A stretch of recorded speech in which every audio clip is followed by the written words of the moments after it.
ருக்குவ கோயில கண்டுபிடிச்சிட்டீங்களா? என்னமோ தெரியலங்க, நான் அதிர்ஷ்டம் இல்லாதவன்னு நினைக்கிறேன். நேத்து கூட கோவில்ல என்னால ருக்குவ பார்க்க முடியல. நீங்க ரொம்ப பாவம் சார். உங்களுக்கு தெரியுதுங்க, அவங்களுக்கு தெரியலையே. தெரிஞ்சோ தெரியாமையோ நீங்க ருக்குவ பத்தி சொல்ல சொல்ல எனக்கு அவளை பார்க்கணுங்கிற ஆசை அதிகமாயிருச்சு. எனக்காக ருக்கு வருத்தப்படுறான்னு அடிக்கடி சொல்றீங்க. ஏங்க, நான் அவளை பார்க்கவே முடியாதா?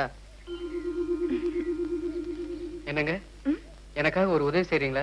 என்ன சொல்லுங்க சொல்லுங்க. என்னாலதான் ருக்குவ பார்க்க முடியல. நீங்களாவது இந்த பூவை கொண்டு போய் நான் கொடுத்தேன்னு சொல்லி ருக்கு கிட்ட கொடுத்துறீங்களா? பிளீஸ்.